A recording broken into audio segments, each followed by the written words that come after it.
নির্বাচনের তফসিল পেছানো বা বহাল রাখা নিয়ে নির্বাচন কমিশন কোনো কথা বলছে না। পুরো নির্বাচন কমিশনের মধ্যে এক ধরনের সম্মোহন কাজ করছে, এক ধরনের আতঙ্ক কাজ করছে, এক ধরনের ভয় কাজ করছে, দ্বিধা সংকোচ কাজ করছে। এর কারণ হলো বাংলাদেশের রাজপুরুষ জনাব তারেক রহমান সাহেব ২৭ তারিখ নির্বাচন কমিশন অফিসে যাবেন। সেদিন তিনি ভোটার হবেন। তারপর সেদিন তিনি মনোনয়নপত্র দাখিল করবেন, ইত্যাদি আরও অনেক কিছু।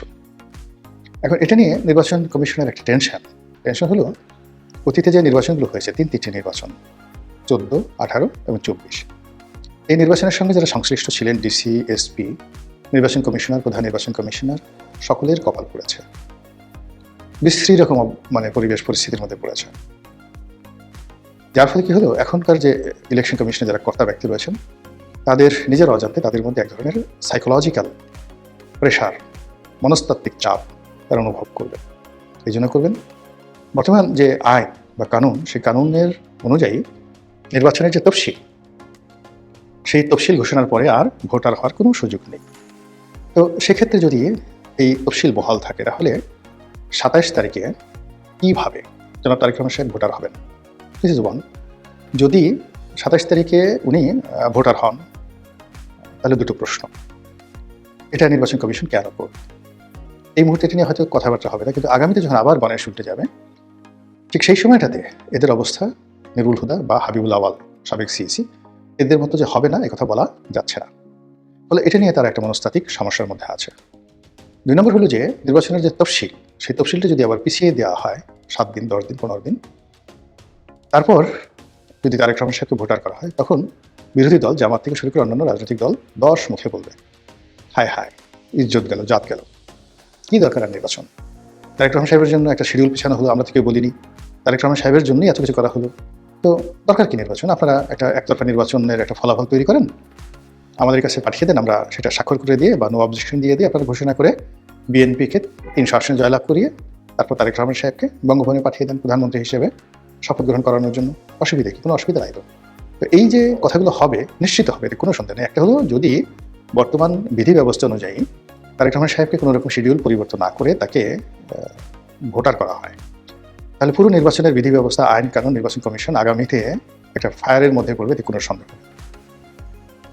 ২ নম্বর হলো যে নির্বাচন কমিশনকে যদি তারেক রহমান সাহেবকে ভোটার করতে গিয়ে তার শিডিউল চেঞ্জ করতে হয়, তাহলেও কিন্তু ওই যেটি বললাম, তারা ঠাট্টা, মশকরা, টিটকারি থেকে শুরু করে যেটাকে বলা হয় সাইবার বুলিং, সেই সাইবার বুলিংয়ের মধ্যে সবাই পড়ে যাবে এবং তাদের নিরপেক্ষতা নিয়ে, সততা নিয়ে, দক্ষতা নিয়ে নানা রকম টিটকারি, টিপ্পনি কাটা হবে। তো এই বিষয়টা নিয়ে তারা এতটা চিন্তিত যে নির্বাচনের যে তফসিল, এই তফসিল নিয়ে কী করা উচিত ইন অ্যাডভান্স তারা কিছুই বলতে পারছেন না। ইতিমধ্যে এনসিপি যারা নেতৃবৃন্দ তারা দেখা করেছেন, তাদের মধ্যে নাসিরুদ্দিন পাটোয়ারি তিনি বলার চেষ্টা করেছেন যে আমরা সার্বিক পরিস্থিতি বিবেচনা করে তফসিল পিছানোর কথা বলেছি। সেখানে নির্বাচনের অন্যান্য যে সকল ডেট, বিশেষ করে যেদিন নির্বাচন অনুষ্ঠানের কথা বলা হয়েছে, সেটা অপরিবর্তিত রেখে তফসিলের যে অন্যান্য শিডিউলগুলো আছে সেগুলো পেছানো যেতে পারে। তো যদি এই ধরনের কোনো কথাবার্তা বলার আগে নির্বাচন কমিশন যে কোনো একটা ঘটনা, যেমন হাদির ঘটনা যখন ঘটলো, ঠিক সেই সময়টাতে যদি তারা স্মার্টলি নির্বাচনের তফসিলটা ১৫ দিন পিছিয়ে দিত, তাহলে কিন্তু আজকের এই দিনের মধ্যে এরকম সমস্যা হতো না। এটা হলো রিয়ালিটি। কিন্তু সেটা নির্বাচন কমিশন করতে পারে। আবার এই যে আমি যে দুটো সমস্যার কথা বললাম জনাব তারেক রহমান সাহেবকে কেন্দ্র করে, এর বাইরে আরেকটি খুব স্পর্শকাতর অবস্থা রয়েছে। সেটা হলো বেগম জিয়ার সুস্থতা, অসুস্থতা। তিনি আসলে হাসপাতালে কেমন আছেন, এই জিনিসগুলো বিএনপির পক্ষ থেকে যা কিছু বলা হচ্ছে, ডক্টর জাহিদ যা কিছু বলছেন, কেউ বিশ্বাস করছেন না। আমি নিজেও এই ব্যাপারে কোনো কিছু বলবো না। জনাব তারেক রহমান সাহেবের আশা, তার সঙ্গে দেখা করা, এবং ২-৪টি পত্রিকায় এসছে যে তারেক রহমান সাহেবের আশার সংবাদ পেয়ে বেগম জিয়া সন্তোষ প্রকাশ করেছেন। এই বিষয়গুলো জনমনে স্বস্তি দিচ্ছে না, কেউ বিশ্বাস করছে না। হাদি যখন গুলিবিদ্ধ হলেন, ঢাকা মেডিকেল থেকে যখন তাকে এভার কেয়ারে ট্রান্সফার করা হলো, তখন সবাই ধরে নিল যে হাদি মারা গেছেন। মূলত একটি বিরূপ পরিস্থিতি এড়ানোর জন্য এভার কেয়ারে রাখা হয়েছে, অ্যাজ বিকজ সেখানে এসএসএফ রয়েছে, এবং সেই অবস্থাতে মানুষের সেন্টিমেন্টটিকে আরও লিঙ্গারিং করার জন্য তাকে সিঙ্গাপুরে পাঠানো হয়েছে। কিন্তু হাদি ঢাকা মেডিকেলে যে অবস্থাতে ছিলেন, হি ওয়াজ ক্লিনিক্যালি ডেড। এটা তার যারা মস্তিষ্কের অপারেশন করেছেন তারাই প্রথম দিকে বলেছেন। কিন্তু এটা নিয়ে যে গেম হয়েছে, রিমিক্স হয়েছে। তো ওইরকম মানে পলিটিক্যাল নেতাদের ক্ষেত্রে, রাজা বাদশাদের ক্ষেত্রে এরকম ঘটনা হয়। তো বেগম জিয়ার স্বাস্থ্য নিয়ে, সুস্থতা নিয়ে মানুষের মনে সেই আবেগ রয়েছে, অনুভূতি রয়েছে, নানা রকম যাকে বলা হয় সমীকরণ রয়েছে, নানা রকম ফলাফল নিয়ে নানা রকম বক্তব্য রয়েছে। তো কাজেই এই যে বেগম জিয়ার প্রার্থী হওয়া, মানে উনি প্রার্থী হবেন, তো তাকে প্রার্থী হলে তো তাকে স্বাক্ষর দিতে হবে।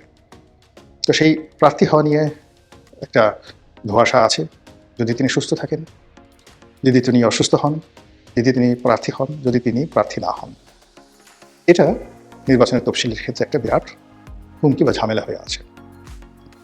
এর বাইরে যেটি হচ্ছে সেটি হলো যে আল্লাহ না করুন যদি বেগম জিয়া সত্যিকার অর্থেই আল্লাহর ডাকে সাড়া দেন, তাহলে কি এই তফসিল থাকবে? প্রশ্নই আসে না। এই তফসিল পিছিয়ে যাবে, এবং সেক্ষেত্রে শুধু তফসিল পেছাবে না, নির্বাচনটা পিছিয়ে যাবে। এবং যারা এখন ক্যালকুলেশন করতে পারছে না, তারা হয়তো ভাবতেই পারছে না যে বেগম জিয়ার অনুপস্থিতি আর তারেক রহমান সাহেবের 17 বছর পর বাংলাদেশের প্রত্যাবর্তন, এই দুটোর রসায়ন কেউ মিলাতে পারবেন না। যে পরিস্থিতি তৈরি হবে রাজনীতির অঙ্গনে, সেটা সামাল দেওয়ার মতো অবস্থা বিএনপির কোনো নেতার নেই, স্বয়ং তারেক রহমানেরও থাকবে না। এখানে বিএনপির মধ্যে যতটা না সমস্যা হবে, বিএনপির বাইরে তত বেশি সমস্যা হবে। এখানে হিমালয়ের মতো একটা উচ্চতা নিয়ে তারেক রহমান সাহেবের মাথার উপরে, বিএনপির মাথার উপরে বেগম জিয়ার যে অবস্থান, সেটার কারণে ক্ষমতার যে বলয়গুলো রয়েছে, সেটা ক্যান্টনমেন্ট বলেন, বঙ্গভবন বলেন, অথবা সেক্রেটারিয়েট, সুপ্রিম কোর্ট, অন্যান্য রাজনৈতিক দল, যমুনা, ডক্টর মোহাম্মদ ইউনূস, সবাই এখানে বেগম জিয়াকে কাউন্ট করছেন। কিন্তু যখন এই বেগম জিয়ার প্রসঙ্গটা চলে যাবে, শুধুমাত্র তারেক রহমান সাহেব বিএনপি থাকবে, তখন বিএনপির যারা প্রতিপক্ষ, তাদের সবার মধ্যে একটা উল্লাস তৈরি হয়ে যাবে, এমনকি আওয়ামী লীগের মধ্যেও। সেটা যদি হয়, আল্লাহ মাফ করুক, পুরো এখন যে ধরনের রাজনীতির হিসাব রয়েছে, সব হিসাব এলোমেলো হয়ে যাবে।